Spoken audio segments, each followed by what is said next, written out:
right and true, raising you in the sight of Allah and adorning Al-Jannah for you. So rush to earn His reward, don't forget the oppressed, and when you go to sleep at night. Bismillah, alhamdulillah Rabbil Alameen, wassalatu wassalam ala Rasulil Kareem wa ala alihi wa sahbihi wa man tabi'a sunnatuhu ila yawmiddin.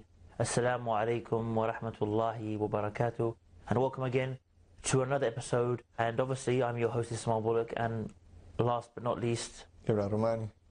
So today the main topic we want to talk about today is going to be about magic, kind of following on from the whole reliance upon Allah episodes we did, where we went on to the whole ta'weez and how a lot of these ta'weez contain, magic, as such. And if people missed the show, they can check out the recordings on A Time to Please Allah on Facebook. Just search it, A Time to Please Allah, and you'll find all the recordings, especially last week where we had the whole video recording of the burning of the ta'weez and opening the ta'weez and opening and burning it after. So don't want to miss that. It was quite interesting. And we received a lot of messages after that. Yeah, I was going to say, we received mashallah emails and stuff. People were saying that they've, made tawbah, we used to do this, but now we've left that because of what we saw on the show. Some messages are very, even scary, man, subhanAllah, like people talking about being affected by all kinds of, magic and jinn and whatnot, and, having issues with this, and even death in their family because of this, and so on, subhanAllah. So yeah, we'll try to touch upon that, and we have today, inshallah, with us on the phone, it will be a brother, Muhammad Tim Humble, who has good experience, mashallah, with ruqya and with jinn and so on, and he knows how to deal with these things, alhamdulillah, I think, and he's also a student of Medina University, and he, mashallah, he has, because not anyone can just get into this field, not everyone just can wake up any, Ahmed or Muhammad can wake up any day and say, okay, I want to do ruqya, or I want to deal with these things. These are dangerous things, and these are things that are real, and you need to have some understanding of these things. And so we'll talk to him and hear from him and his experience. So let's, at the beginning though, before we start into that, we can't ignore this topic that we wanted to speak about a little bit in the beginning anyway, and that is the issue of the so-called Valentine's Day. So even though the topics are not so related, however, we said that, listen, we really need to address this, is this infamous day that people think it's a very innocent day. It's a day of love. Oh, that might explain what we happened to see earlier on, me and you, right, without any details, but that kind of clicks now. That's probably related to the evening of the Valentine's. I never clicked, because everything was red, wasn't it, as well? Right. So, subhanAllah, you find that people are, usually when shaitan puts something forth towards people, he doesn't tell them that, here's something good, or here's something bad, and it's clear, categorically, and see its evils, right? Actually, it beautifies, it's beautified, right? There's zina, basically it's covered in something that is very attractive. That's what there's a verse in the Quran that says, زَيَّنَ لَهُمُ الشَّيْطَانُ أَعْمَالَهُم.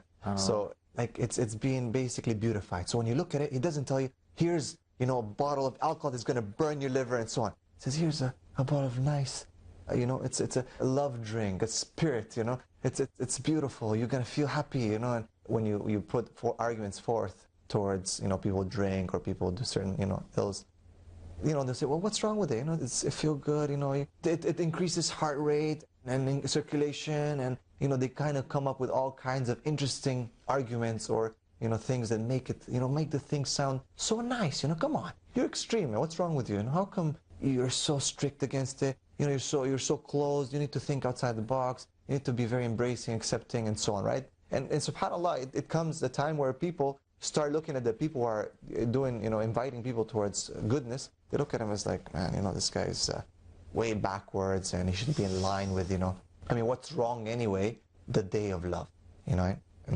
and I think, mashallah, you guys, you and my brother McCarthy, you put a video up that I think was getting quite a lot of views. I think it was about 2 years ago. And I think we kind of put it up, we kind of keep putting and sharing it every year around this time. talking about the realities of Valentine's Day. And I spoke even to my students, and my students are joking at school, like, oh, teacher, tomorrow Valentine's Day, right? So I kind of gave them like just a breakdown, just thinking rationally about what is Valentine's Day and what's going on and what's the background, and whether it is just a normal day where people express their love and it's just an innocent day, and how come we are opposing and so on. So what is Valentine's Day? Let's start with that. Well, I mean, there's different stories of Valentine's Day, right? There's a story of, if I can remember now, there's a story of a Christian, a Christian... A monk. It was kind of like a monk. Who was put in prison, and then, if I can remember correctly, he cured a blind girl or something along these lines, and then she said, I'll be your Valentine. It was that kind of thing. But I mean, that's just a modern day version. So that would be, a reason enough not to get involved in it. But if you go back to the real origin of Valentine, and they would get together on a yearly basis in the old ancient Roman paganism, and they would strip ladies naked, basically, and they would run around. They would slaughter, like I believe a dog or a wolf, and I think it was a pig, and they would use this blood to, bathe themselves in as some kind of sacrifice, and then they would catch the women and, try not to be so crude, but they would become a big sexual orgy. Right. And this was how Valentine started. So apart from the zina and the fornication, the main issue here is the shirk again. Yeah, and it's related that the pagan Roman Lupercalia, it was a god, a Roman god, that was, worshipped and so on at that time. And so it has that element of shirk. It's associated with the religious, and that's specifically when it comes to the date of February. And it's associated with that religious context, that, that shirk and idols and so on. So that would be from the get-go, from the start, like that, a reason for Muslims to, I abstain from that. I mean, it's not even just connected to the idolatry. It's actually like an act of worship. It's a sacrificing. It's an idol. And the interesting thing is that by worshiping this god, actually the sexual act was part of the worship, right? And even more specific, the youth were encouraged and called to entertain this kind of behavior. And then it says that basically later on, the Febralis, which is another pagan god, there was a couple ones. There were Pan, Juno, and then Febralis. These were honored at that time. So you can see Febralis from February. Even when you go and look at the days of the week and the months, they're all related somehow to, pagan origins and so on, like Monday, Moon Day, and so on. Even when you look at the months, and there's some relationship to all ancient. January for Janus. Yes. So people can do a little Google search at the origins of days and the names of the days of the week, as well as the names of the months of. I will spend on you, he says, on who's spending good cause. Bismillah ar-Rahman ar-Rahim. Assalamu alaikum wa rahmatullahi wa barakatuh.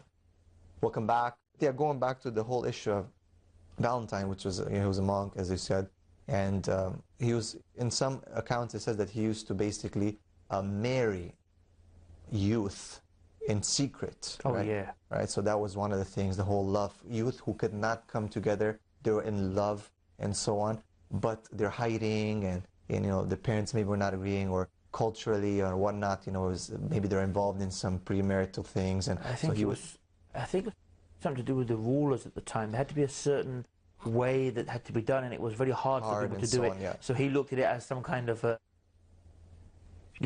some rewarding thing to do. Right, and now a lot of people. That's why I think he got arrested, right, because he was caught doing that. Yeah, and he actually, it seems that in some accounts that he himself, as you said, fell in love with that girl was the daughter of the person who would take care of the jail. So the keeper.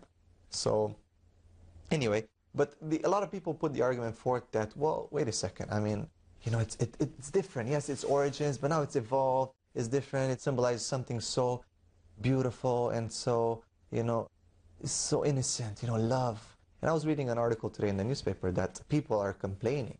Even non-Muslim parents are complaining that their 11-year-old daughters and, sons are, they want to find a boyfriend or girlfriend for Valentine's Day, and they bought red dresses and so on. So even non-Muslim parents are like, wait a second, and the article says that at our time 11 we're doing this and playing or something, and now people are thinking about finding boyfriend, girlfriend, that they're going to be left out, they're not fitting in because on Valentine's Day they don't have a Valentine, the whole thing of would you be my Valentine, and so on. So what are some arguments that we as Muslims could put against this? Now let's, obviously from the start, the whole shirk issue and the whole origins, this is something that should stop someone. But let's, put that on the side and say, people come and say, well, what's the big deal? It's just about love. And what are some of the arguments that we would put forth, rational arguments? I mean, first of all, no doubt the whole aspect of the shirk side of it. I mean, just the fact that its origin comes from idol worship, right? pagan god worship, sacrificing to the pagan god. Like you said, every act of it, even the act itself that they were doing with each other was worship. I mean, this is enough. That's right. That's the main point that really is undeniable. I mean, obviously we know Islamically that there's no other Eid or no other celebration apart from the two Eids. But I mean, I would be very disappointed or very well, who knows these days, but it'd be very shocking if we had to go down that road for them when we have like I said, we're established. And even many Christians, by the way, who will also say the same thing. They'll also say, don't celebrate Valentine's, don't celebrate Halloween, because they come back to devil worship, pagan god worship. So I mean, and alhamdulillah, we as Muslims, we are the real propagators of Tawheed. We are the real monotheists. We're not monotheists, inshallah, that just say we're monotheists, but we say we're monotheistic, but in our worship and our beliefs, we end up becoming polytheistic in many ways and many angles. So if other people who don't implement the monotheism fully, then are saying stay away from it, then how can any of us Muslims who, inshallah, calling to the Tawheed, to the oneness of Allah, how can we then doubt or say, no, it's not a big issue, or that's not big extreme? I mean, that should be more than enough. And not just that, maybe people have removed the whole concept of we're not worshipping anything, any god or anything like that. It's not associate anything with any idol. But the whole concept of how the original people used to worship, the whole, sexual engagement and so on, that's, I believe, the whole point of Valentine, right? The Valentine's Day, is that people get together and commit these acts of fornication, adultery, and so on. That's what it culminates. The whole day is supposed to culminate in that basically is leading towards an act of zina. And this is something that, subhanAllah, we know very well that this is something that violates the Islamic rules. And not just that, the whole concept of the institution of the family, the whole concept of love, actually, subhanAllah, actually contradicts love. Imagine that. People say, well, this is the day of love. What is love in the first place? People need to understand that. Is love just following your desires and your lusts to whoever, will you be my Valentine, and so on? Or is there something, bigger and greater than that? Is love something pure? Or is love something that is, driven by lust and by desires and by, just, self-centered type of, feelings? And that's the whole point, that people are saying, they're using this word love, but it's such a cheap word today, right? People are not defining it. What does it mean? What is love? I love to do this, I love to do that. But what is that love, right? I mean, come on, an 11-year-old girl or 11-year-old boy to look for Valentine's, and we know what happens later on and so on.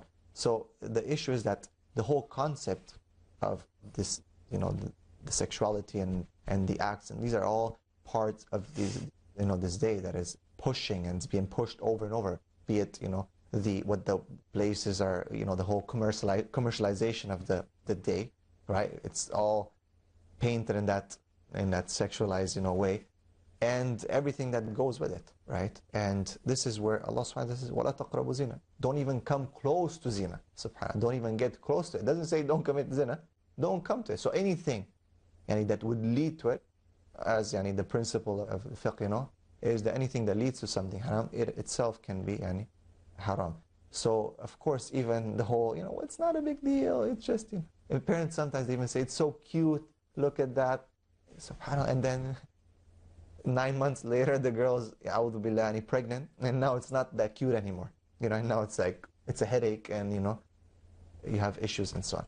So this is something that parents really have to think about. This is something that youth have to think about. It's something that Muslim youth have to think about it. What's more beautiful, subhanAllah, and why did Allah subhanahu wa ta'ala, made the institution of marriage, right? And waiting for that special night and that special person and to really share your love with, not someone that you have no connection with. There's no, real, future, but, let's just do it and do this or do that. And then later on, one goes one way and the other person goes the other way. SubhanAllah. Yeah, so this is the issue with Valentine's, and people really need to think about it, and specifically the youth, right? And I think, Ismail, you have children, mashallah, right? Yes. How many? 5. 5. Any girls? No, all boys. All boys, mashallah. And they're, I think, the youngest is 6, eldest is 16 and a half. Have you ever opened the topic of Valentine's with them?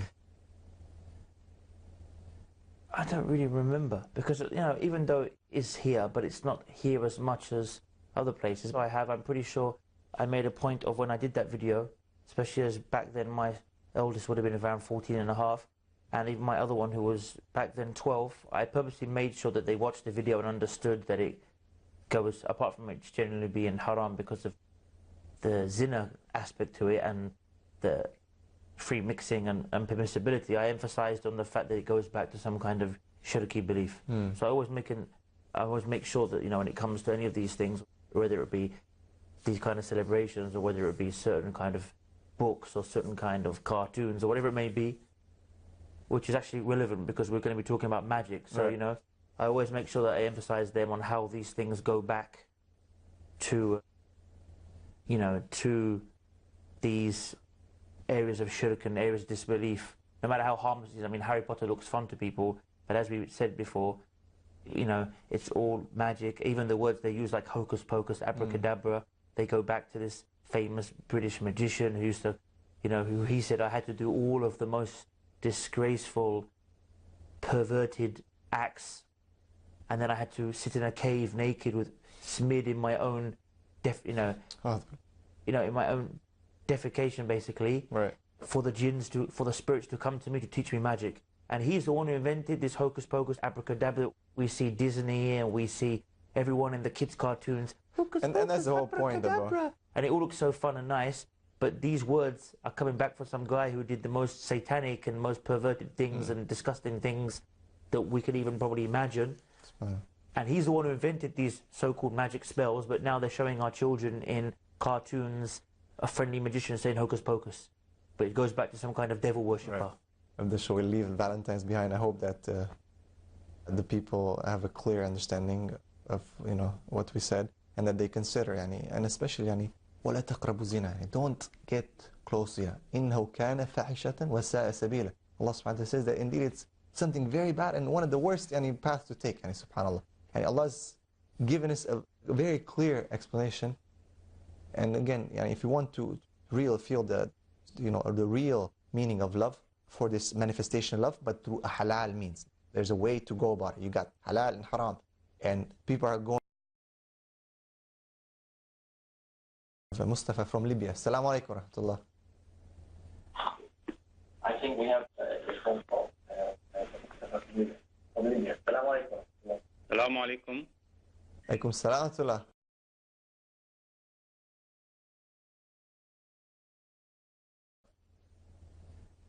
Hello, Sheikh. Just put your TV down. Hello, Sheikh. Yes, brother. Just put your TV down, the volume from the TV, because it echoes. Okay. Slow down.